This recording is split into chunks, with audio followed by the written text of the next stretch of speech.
Good morning, everyone. Thank you so much for joining us for another great Lakehead Live event and today a Monday meetup.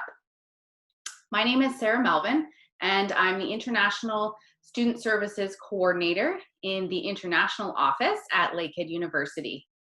A big part of my job is helping to prepare our new students for their journey to Canada and your transition to life here in Thunder Bay and at Lakehead.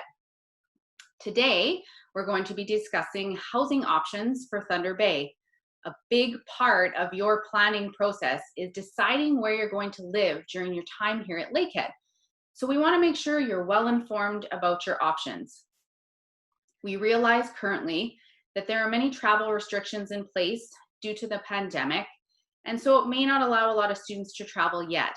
However, this information is relevant no matter which semester you come, so we feel it's important to provide this to you now. Next slide, please. So I'd like to start by introducing our panelists for today's webinar. You've met myself, Sarah, and next I'll have Lateefah Olatunde introduce herself. Hello, everyone. Thank you for joining us today on today's Monday's meetup. My name is Lateefah Olatunde, and I am an International Students Advisor at Lakehead University under Lakehead International. Now I'll be moving it to Michelle. Thank you. Good morning, everyone. My name is Michelle Denton, and I'm a Residence Area Coordinator at Lakehead University. And my role here is to support you while you are living on campus. Thanks, Michelle. Next, I'll call upon Richard. Hi, everyone. My name is Richard Togman. I'm the founder and owner of Rent Panda. We're basically the place you go for when you're living off campus, and I'll be talking more about that later. Great, and you'll also see one of our panelists, Mike, and he's going to assist with our Q&A function as we move through the webinar. So next slide, please, Lateefah. So if you could go back one, Lateefah. Thanks. I'd like to briefly outline what we're going to cover in today's webinar. So Michelle is going to be providing us an overview of campus residence, its housing options and costs, benefits of living on campus residence, and a little bit about their quarantine plan that they have in place. Next, Richard's going to be discussing off-campus rentals, things you need to be aware of when looking at rentals, communicating with landlords, your rights as tenants, what is a lease, and how to be scam aware. Lastly, we're going to have a Q&A period. During the webinar, we ask that you use your question and answer function for posting any questions you may have throughout. The Q&A function is located on the bottom bar of your Zoom menu, so you can go ahead and open that now so it's ready to go if you have any questions as we go through. We'll do our best to answer questions throughout the webinar, but we may leave a majority of the questions for the end for our question and answer period. So next, Lateefah, thank you. So if you like what you see, we'll be sending a link to the recording after the session to all attendees, and you can also access this at any time on our Lakehead Live webpage. Again, remember to use the question and answer function to pose your questions. And stay connected. Follow us on social media for updates on future webinars and other very important information. So without further ado, I'd like to call on Michelle, and she's going to kick us off with her presentation about on-campus residence. Thank you very much. So we're going to jump into what residence options you might have applied for, what it's going to be like living on residence. So first we're going to start with why we recommend residence. Residence is a great opportunity for all students as it's convenient. We have a safety program with our campus security as well as our Residence Life staff. We have resident assistants who work for Residence Life who work on call 24/7 to ensure you feel supported all 7 days a week while you live on campus. You're living with other students, so we're already giving you that opportunity to make new friends and start those connections from day one. They might be in the same program as you, and they might not be in the same program as you, so it's a great way to meet a whole bunch of different people. We have a tremendous amount of diversity in our community. We have international students from all across the world coming and joining and living on campus, as well as students from all across Canada. I mentioned residence life staff with safety and security, so we have resident assistants as well as house presidents, and myself and my other coworker as a residence area coordinator, who are here for you to see that you are successful and feel supported while living on campus. We also plan activities for you and programs and make sure that you're getting involved and staying connected and feeling included and really making this your home away from home. And lastly, one of the important points I wanted to highlight was the fact that we have wireless internet all throughout our residence. It's the same wireless internet that you will connect on main campus, where the classrooms are located, as well as the cafeteria. And you also have the option to plug in through what we call an Ethernet cable right into your computer or your laptop to have a hardwired connection to internet. So our two options for students who are coming that are 19 years of age or older are our townhouses and our apartments. These are where you would have one individual bedroom and share the kitchen, living room, and bathroom common space with up to three other people. So we see on both that you're able to have a meal plan if you live in the townhouse or the apartment, but it's not included in the cost. But it is important to highlight that you have your own individual bedroom. So that price that you see there is the cost per academic year. So that's from September all the way to the end of April. If you'd like to live on campus throughout the summer and stay with us, you're also able to. You'll just have to sign an additional contract to live with us.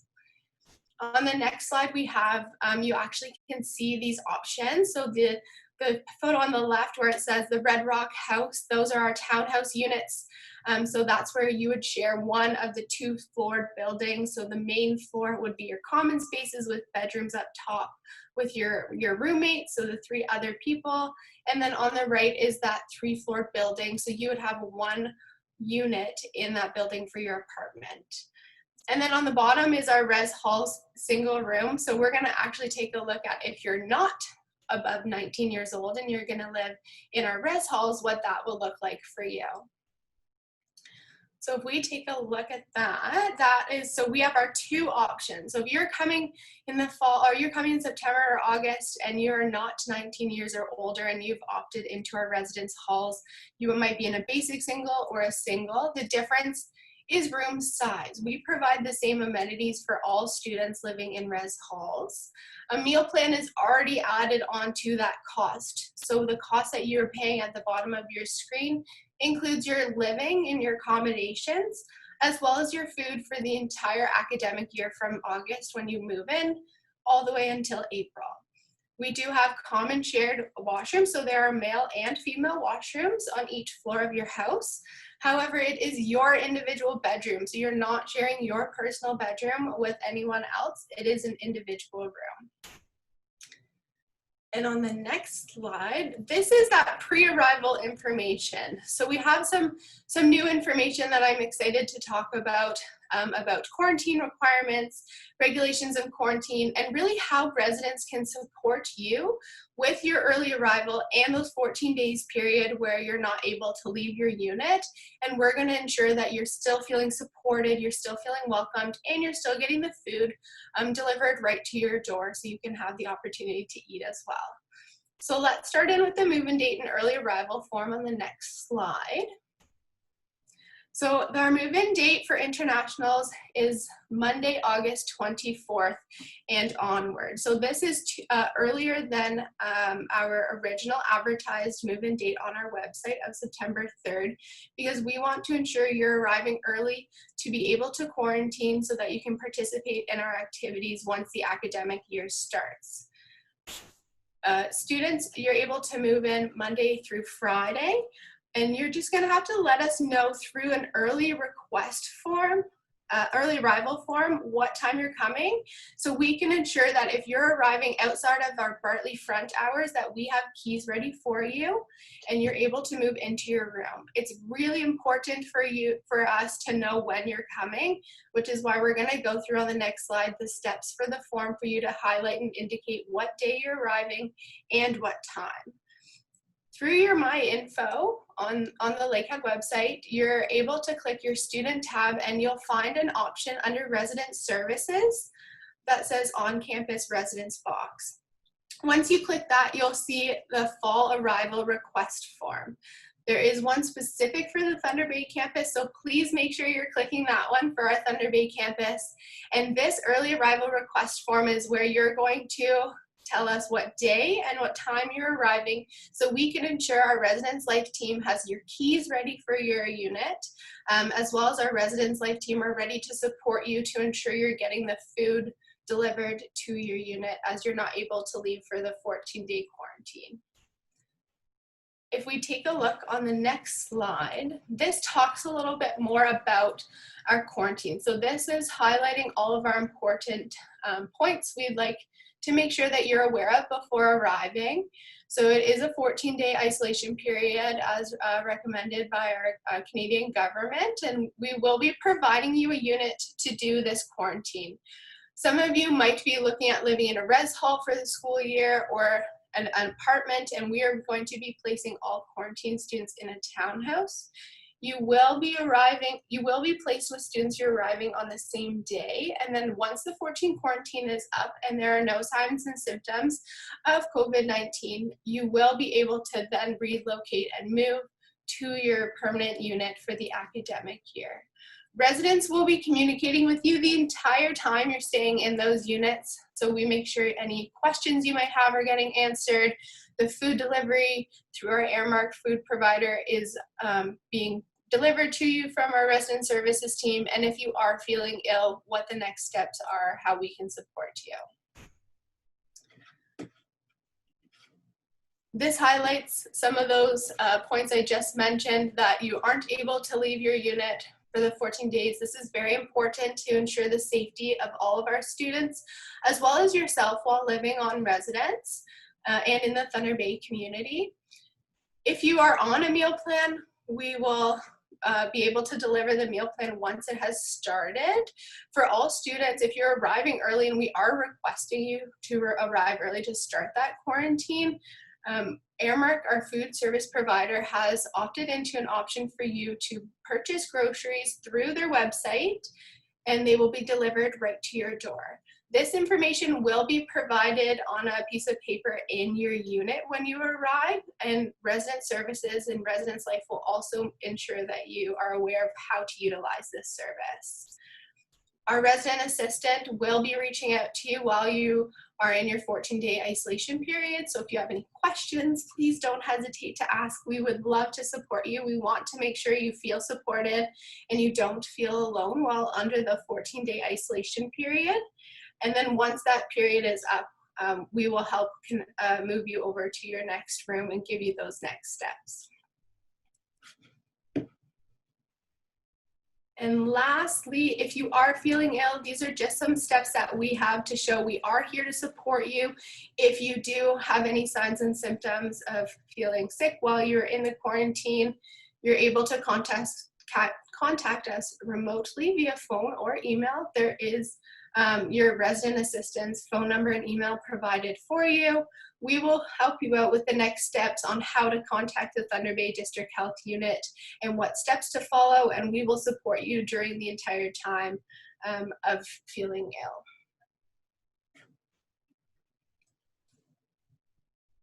And lastly, if you have any questions regarding to residents, regarding to housing options, moving in early, you're having any issues with that early arrival form, which is very important. All students arriving before September 3rd are required to fill out that form. Please email the email on the screen. That's resadmin@lakeheadu.ca, and we'd be happy to help and answer some of those questions.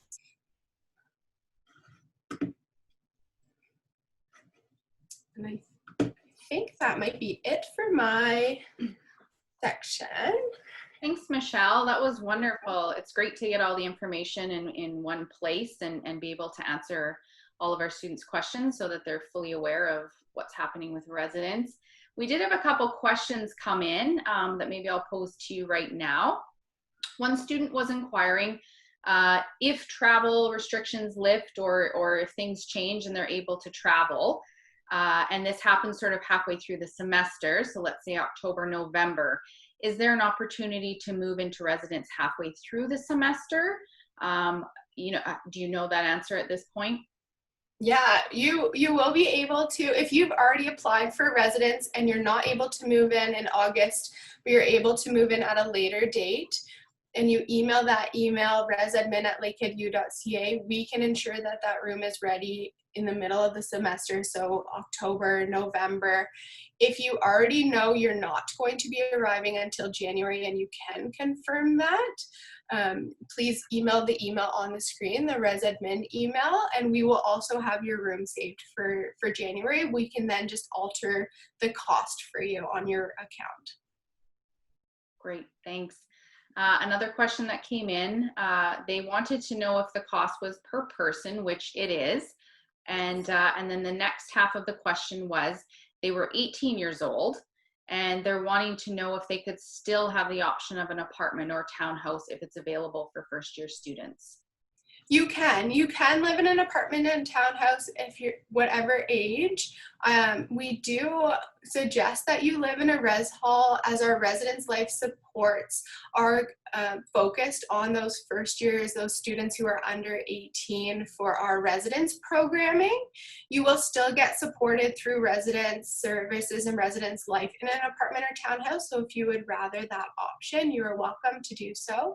If you've already applied and indicated you're an international student and been placed in a residence hall, please email resadmin and we can start the process of seeing if there's a different placement for you. Great, thanks, Michelle. The last question that came in, I will try and address at this point. The student is inquiring about when they're internationally traveling. Obviously, your port of entry will be usually Toronto, it might be Montreal, it might be Vancouver. You know, are you having to quarantine in that city or are you quarantining in Thunder Bay? It depends. If you have a direct connecting flight where you're going straight through to Thunder Bay, you would start your quarantine in Thunder Bay. I do know a few students that are choosing to sort of stay in Toronto or that port of entry city. And in that case, yes, you would have to immediately quarantine in that location.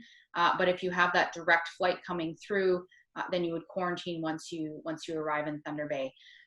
Throughout the presentation, next we'll have Richard, but I'm going to put up a few links in the chat for everyone. So it's extremely important that you're aware of the Government of Canada's quarantine policies and procedures. They outline it very clearly on the website. So there's a lot of things that you do need to be aware of because you do need to actually have a quarantine plan that you present to the officers at the port of entry. So it's important, and they outline all the steps in the website. So I will share that with everyone today.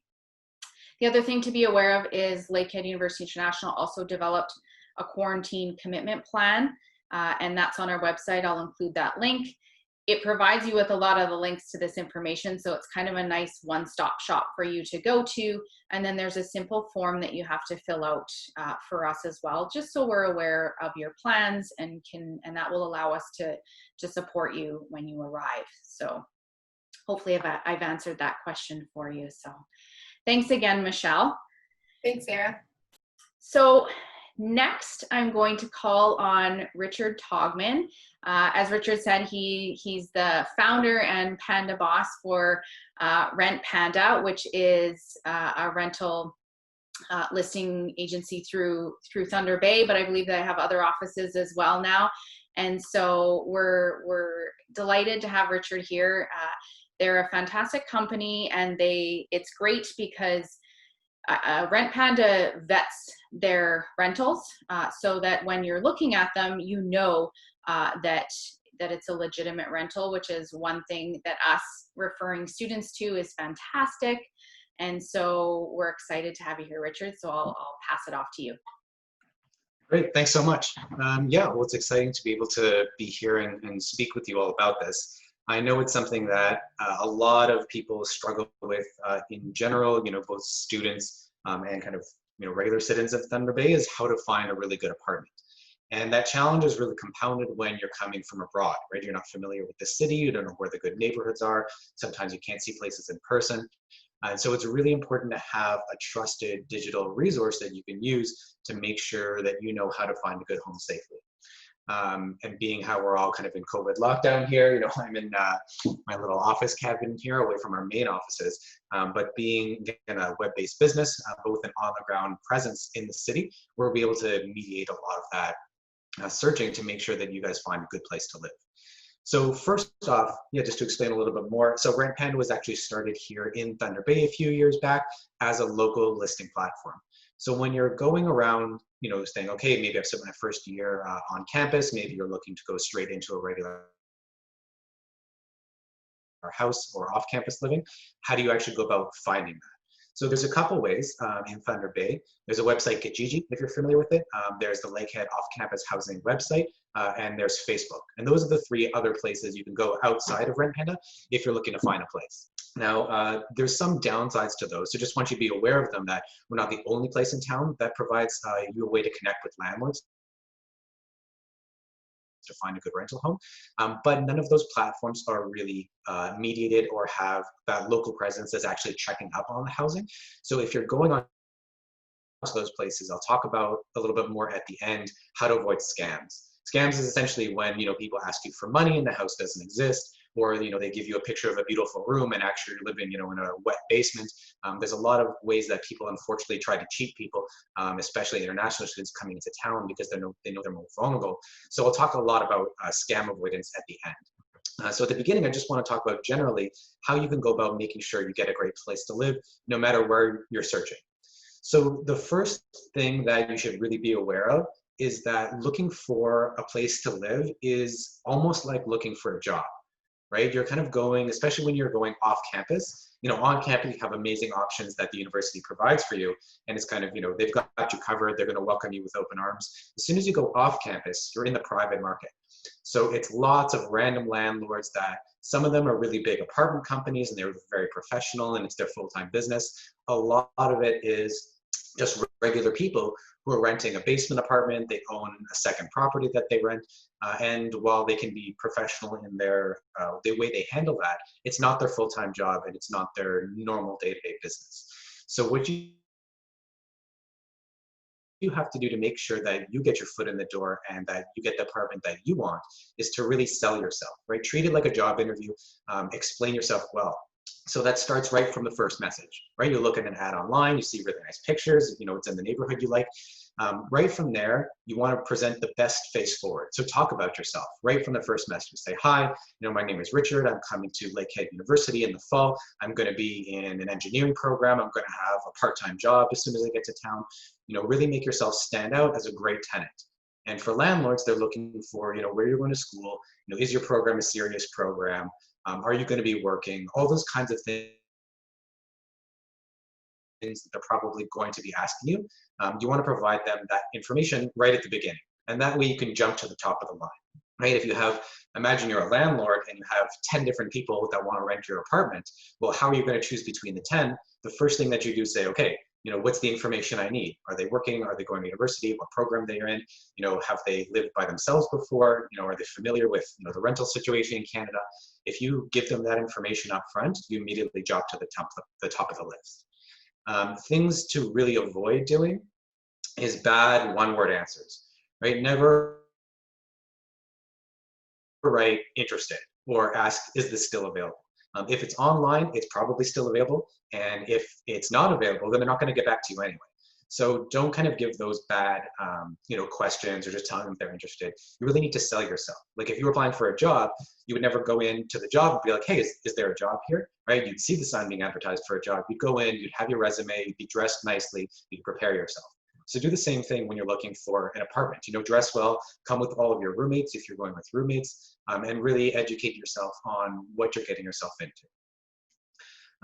With that, some things that you need to really understand when you're looking for it is what exactly are you paying for. So look at the price, understand if that's for the whole house or just a bedroom in the house. Usually bedrooms on the private market rent for anywhere between $500 and $600 per room is the average. Apartments have a really big range. You can get a 1-bedroom apartment for maybe $800 or $900. You can get a 5-bedroom house that you share with friends for $2,500 a month. There's a really big range in that. So when you look, you'll have to kind of understand where the market is. And you could go on places like rentpanda.ca and just start looking now, even if you're not ready yet, to get an idea of what kind of housing is out there, what it costs, what different neighborhoods are a lot of the houses in. Kind of do your research like you're a student, right? Another big thing to keep an eye out for is utilities. So there's the normal rent, and there's what's called utilities, which is usually paying for the water, the electricity, and the heat. And the heat being in Thunder Bay, especially coming for September and being over the winter, can be a big deal. So really know if the rent includes utilities or it's not including utilities, because that could be a really big price difference. And if it's not including utilities, ask what an average utility bill is, right? Depending on what utilities you may have to pay. Depending on the type of house or apartment, that can be anywhere from very cheap, like $40 a month, to like $200 a month extra. If you're paying for all of the utilities and maybe it's a high heating bill because the house isn't insulated well, it can be very expensive. So just some things to keep in mind as you're looking for houses. Now, the other important things to think about is that when you go off campus and you go into the private market, you're essentially entering a legal contract with the owner of that property when you sign a lease. So it's really important that you understand the legal obligations that come with that.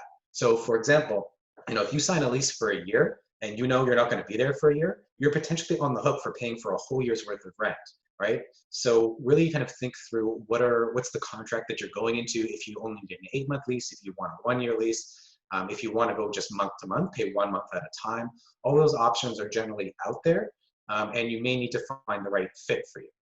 Some other things is that it's very common, it's almost universal, that landlords will ask for a deposit. And that can be first and last month's rent. So essentially, you'll have to pay 2 months worth of rent just to secure yourself the apartment. So that's very normal. So if the apartment is, let's say, $1,000 a month, you'll have to give the landlord $2,000 when you sign the lease to make sure that you get to have that apartment. The first $1,000 will go towards the first month that you live there, and the last $1,000 will go towards the last month that you live there. So you're kind of already prepaid essentially for 2 months, and that's something you should expect when you're going into the private market. One thing that's not legal that sometimes landlords will ask you for that you can say no to is a damage deposit. So in Ontario, where Thunder Bay is, it is not legal for a landlord to ask you for any kind of extra deposit other than first and last month's rent. So if they say, well, I think you may cause damage to the place, I want an extra $1,000 in case you do damage. That's not legal. So you can say, no, I'm not going to pay that. That's not legal. I'll give you first and last month's rent deposit, but they cannot ask you for a damage deposit. So just other legal things to know. There's a lot of stuff to know. I'm just going over kind of generalist. If you have any more questions, you can always get in touch with me later. I'll go over some of the resources, both the on-campus and off-campus resources towards the end when I talk about scams. Some of the other things to be aware of generally is what the landlord's responsibilities are. So in general, the landlord is responsible for shoveling the snow, mowing the lawn if you're in a house, right, and doing all the maintenance and repair work. So if something breaks and you're paying rent, it's the landlord's responsibility to fix that. Now, if you cause the damage, right, if you're, having fun with your friends and you accidentally put a hole in the wall, or you break the sink, or you clog the toilet or something like that, that's your responsibility, right? Any damage that you actually cause is your responsibility. But any damage with the property, if there's a leaky sink, if the toilet's broken, and a light switch stops working, all of those things are the landlord's responsibility to fix. Now, on your side, you're responsible for telling landlords, right? They can't read your mind. They don't know, what's happening. So you have to tell them when things are broken. You have to do it respectfully and politely, right? They're not, your servant or your maid, right? You have to kind of ask them nicely, and they should be able to fix it in a reasonable time. They may not be able to come that day, but, within about, a day or, maybe a week, they should come and fix anything that's broken in the house. Otherwise, it's your responsibility to pay rent on time and to keep the house clean, right? So even though it's your house, you're renting it, or your apartment, you have to keep it clean and you have to pay on time, right? The landlord should not have to bug you at the first of the month and say, where's the rent? If you pay rent on time and you keep the place clean, you'll be an excellent tenant and landlords will love to have you. That's also really important if you're moving out, let's say in your second year after you've lived on campus the first year, and then you need a reference if you want to move again. So often landlords will say, well, give me the phone number of another person you've lived with so I can see how you work. So being a really good tenant is really important kind of for your whole life after this in Canada, because then you'll have really good references that will make it very easy for you to get a house down the line. Some other things I want to talk about, like I mentioned earlier, on scams. So scams do happen, right? Just kind of like everywhere, there's people that are potentially trying to, steal from you, and that happens in rental housing as well. It's not very common, right? It's more rare, but you have to be aware of how to spot them and how to avoid them. So the first thing I would say, the easiest way is just using Rent Panda. So on Rent Panda, it's a controlled system. We're here in Thunder Bay. We verify all of the houses. So you'll see when you're looking on Rent Panda, there's a little Rent Panda sticker on all of the pictures of the houses that we actually visit. So we go to the house, we do all the photos, so you know it's real. We've met with the owners. You don't have to worry about anyone stealing from you. If you're going, so if you're going to Kijiji or Facebook or somewhere like that, anyone can put up anything they want.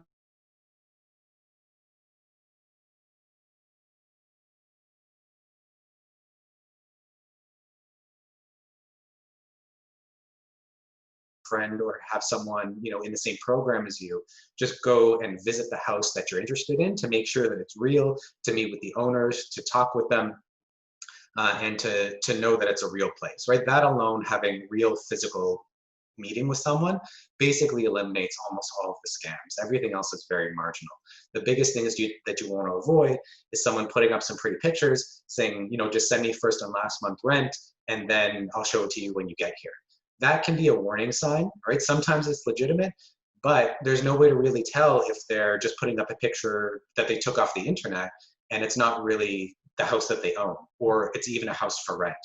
Sometimes we've had people try to take a house that's for sale and pretend they own it, and then, obviously you can't live there when you come, and then you just lost a lot of money. So be very careful with scams if you're not using Rent Panda, if you're using Kijiji or Facebook or any other platform. The safest way is essentially to stay within Rent Panda, because almost everything there we've actually been to and seen, and you can see the little stickers on all the pictures. In general like that, if you do think that there's a scam or there's something wrong or your landlord isn't treating you well, there's services out there to help you. So there's on campus, obviously, the housing coordinators can point you in the right direction. They can offer you advice. You can email Rent Panda at hello@rentpanda.ca, and we can put you in the right direction. On campus, there's the Lakehead University has a law school, and they have a free legal clinic. So you can go there, talk to someone who's studying to be a lawyer and ask for their help. Or there's a group called Kinawea Legal Clinic in Thunder Bay that will also help you for free if you think that the landlord is cheating. So you can always go there and get some advice and then know what to do next.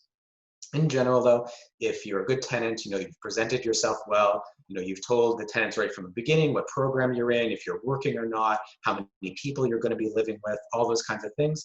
You meet them in person or have a friend meet them in person, you see the house, you like it.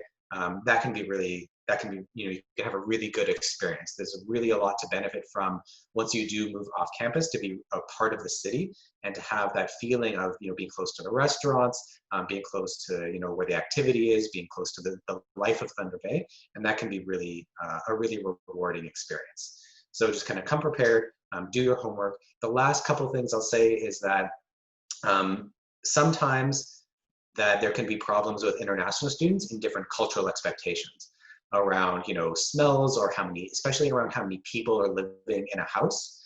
So often, it's very common for students to live more than one to a bedroom, but some landlords are uncomfortable with that. So it's just something you may have to know and navigate, and you can ask, your university, directors and assistants through the housing program, how you can navigate that, or get in contact with us. to just present yourself as the best tenant possible and get over some of those, cultural barriers that may exist. And so I'll kind of leave it at that. I'll stick around for questions and answers. There's a lot to know about living off campus, but it's all relatively streamlined. Thanks so much, Richard. That was great. It was a fantastic overview of, off-campus housing options, things for students to be aware of, which is great.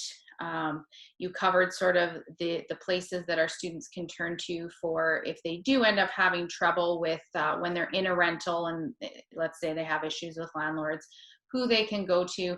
And as a reminder for all our students, if you have any issues or concerns throughout your time here with your rental or your housing in general, you can always come to the international department. We have advisors designated to help you, and they will connect you with all the services that you may need during that time. Again, if you have any questions around housing and arrival, please feel free to email myself. I'll put my email in the chat box shortly. And then I can refer you to anything I need to. So at this point, I think we will go to our open question and answer period. There has been some questions coming in throughout the presentations that I'd like to answer right now. So I have a few here for Michelle that we can start with. So one of the questions coming in is if they don't choose to stay on campus residence, but they need to quarantine, can they use campus residence just for quarantine? Great question. So only those who have applied to live on residence will be given a housing option for the 14-day quarantine. So if you have not chosen to live on residence, you've not applied to live on residence, we unfortunately won't have temporary housing just for those 14 days. Great, thanks, Michelle. So for those students that are choosing to stay off campus, I would suggest if you have secured a rental, find out from the landlord if they're able to accommodate you for the 14-day quarantine. And in that case, again, you're going to have to arrange for, obviously the most important thing, which would be meals throughout that time. You can get grocery delivery here in Thunder Bay. However, some of the grocery delivery do require a credit card to order it. So that's one thing to note, because obviously when you're heading straight to a quarantine, you're not able to, open up a bank account right away and sort of do those things that you normally would do as a new student arriving. We're in unprecedented times and things are a bit different right now. So you just have to be aware of that and plan accordingly. Bring extra Canadian cash with you so that you can perhaps just order takeout. And in that case, you would pay cash upon delivery to the residents. So any of those other questions, feel free to email me and I can help you out with those. Another question that came through, how much would it be in the residence for 2 people, a couple, during a year, and which option is better? So I guess, Michelle, this would address whether the couple is both resident students or not, or Lakehead students. Couple parts to that question. So like Sarah said, you have to be a resident, a Lakehead University student to live on residence. So if both are Lakehead University students, then you're able to live on residence. We do not have 2-person rooms on residence, so they're individual bedrooms on residence. So if you wish to live in the same townhouse or apartment, you can apply individually for an individual room and request to live in the same townhouse or apartment. But we don't have housing for families, unfortunately. We also don't have options for 2 individuals per room. It's only 1 student per room. Great, thanks, Michelle. Another question came in. Is it compulsory to live on campus for first-year students? No, it's not compulsory. We do recommend it, as Michelle said, for many reasons. As a first-year student, you're right on campus. It's safe, secure. You know what you're getting. It's a great way to connect with other students right from the get-go because you're with roommates and you're right on campus. Particularly during this year, it's important because of the quarantine period. You can get meal plans delivered to you, and if not meal plans, they have grocery delivery options through our food service right on campus. So there's a lot of pluses for first-year students to stay in residence, especially during this time. So that's why we recommend it, but no, it's not compulsory.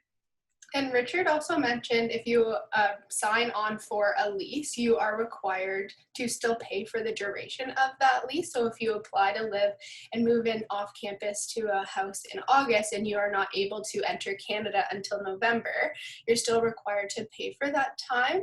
In residence, we will delay your start and we won't require you to pay until you've moved in for that time. So that also, because of the type of year it is a bit more convenient for you as well. You just have to communicate with us when you're arriving. Great, thanks, Michelle. A couple more for you. One, can I know who my housemates will be beforehand? Yes. During the 14-day quarantine period, it won't necessarily be your housemate, so you won't know who you're tentatively living with for those 14 days, as it goes based on who arrives on the same date and around the same time. However, if you are moving then into a townhouse or an apartment, you will get an email with your roommates information, so you can contact them and know who they are ahead of time. And if you're living in a residence halls, you will know which house you live in. You won't get all of the emails of your housemates, as there's more than just 3 additional housemates, but you will know ahead of time what location you live in. Great. And the last one that has come in is there a deadline to apply? At the moment, we have left our applications open. So as soon as you are wanting to live on residence and you're deciding to come into Canada or able to come into Canada, our applications are still open. We have not set a closed deadline at the moment due to COVID-19 and the changes, and we're able to still keep it open. So as long as we're able to keep it open, we've extended the deadline for now. Great, thanks, Michelle. One more question came in. I'm 18 years of age, like to live in a townhouse or apartment because they prefer to cook their own meals. What do we suggest? So as Michelle said, there is an option if you are under the age of 19 to live in a townhouse and apartment. We recommend, as we said, you email the residmin@lakeheadu.ca email and inquire and let them know that you are 18 years of age but you're interested in a townhouse or apartment. A lot of students do prefer the townhouse apartment because you like to cook your own foods instead of having a mandatory meal plan, which is understandable, and that's why we have these options, because everyone is different. Everyone has different preferences, especially when it comes to food. There's lots of places in Thunder Bay to shop for groceries as well as imported goods. So you can actually find a lot of the foods and ingredients and spices that you have in your home country here. And so it's nice to be able to have the option to cook your own home cooked meal, and some of those meals, especially when experience a little bit of homesickness and which is natural, obviously, coming to a new country. And so being able to do those types of things is great. So yes, it is an option. So please just email residents. I'm just having a look at the questions here. Canada. There's a lot of questions I know coming in about entering Canada. And so, and the travel restrictions right now. As we know, currently, if your study permit, your study visa approval has been issued prior to March 18th, then you are exempt from the travel restrictions and you can potentially come to Canada and travel to Canada. If your visa approval was issued after that date, as of now, the travel restrictions are in place. Tomorrow, Tuesday, Jennifer Hay, who is our immigration advisor, is very excited to announce that she is hosting a representative from IRCC. So that's your Immigration, Refugees, Citizenship Canada. And so they will be providing a webinar tomorrow. It's the same time, 10 a.m. Eastern Standard Time. The link is on the Lakehead Live webpage. I strongly recommend that all of our students attend this webinar. It's going to be a great one. It's going to be able to answer a lot of questions that you have around, you know, the current travel restrictions and you know, and things that might be changing, and any questions immigration related. So I strongly encourage everyone to attend that webinar.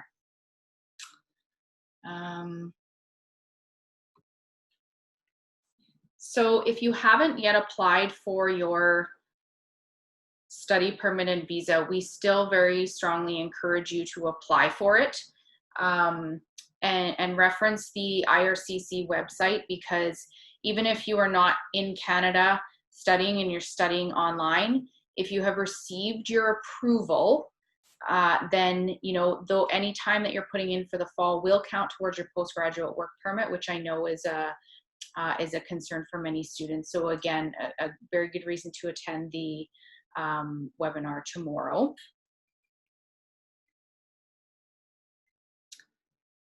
Okay, so it looks like we've answered all the questions for now. Doesn't look like any more coming in. And so I'd like to take this time to point out the slide on the screen right now, so you can follow us on social media and keep up to date on all of our upcoming webinars. I'd like to thank Michelle and Richard for joining us today to help provide us some more information and insight into campus residence and off-campus housing options. I'd like to thank all of our attendees for joining us today. We have a lot more of our Lakehead Live webinars coming up, so please visit our webpage. Maybe Mike can throw up the Lakehead Live webpage on the chat box before we end the webinar.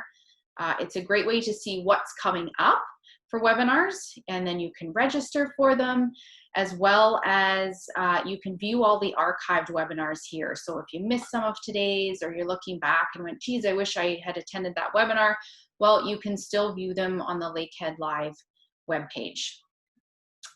A couple more questions came in as I'm talking. I really get for winter studies. So if you are planning to come for the winter term now instead of the fall, you can apply for residence accommodations now, I believe. Is that correct, Michelle? Yes, you can actually apply right now, and I believe there's also a link for applying for arriving in the winter, so it's a separate application. But if you do apply for the application that starts in August, you just have to fill out on that early arrival form or email residents that you're coming late. You just have to let us know, but you can apply right now. Great, thanks. And one last question is asking about you know, Indian restaurants and different restaurants with different ethnic cooking. There's such a variety in Thunder Bay. It's a very, very diverse community. And so there are lots of options for food and restaurants and shopping. So we look forward to being able to welcome you at some point in person and show you everything that Thunder Bay has to offer, because it is really, really a diverse community. And yes, you can continue living on campus after fall winter. So if you're here for the academic year of fall and winter and you are choosing to stay during the summer term, there is a spring summer application that you'll have to complete. So you would obviously do that before your stay finishes during the winter term. You'll apply for the summer fall, and basically you'll just continue on. I believe, Michelle, do they stay in the same place during spring and summer, or? That's a great point. Sometimes you're able to stay in the same accommodation. Sometimes we do require students to move houses for spring or summer so that we can have all the students in a common area and we continue our programming for all students living on residence and our resident supports.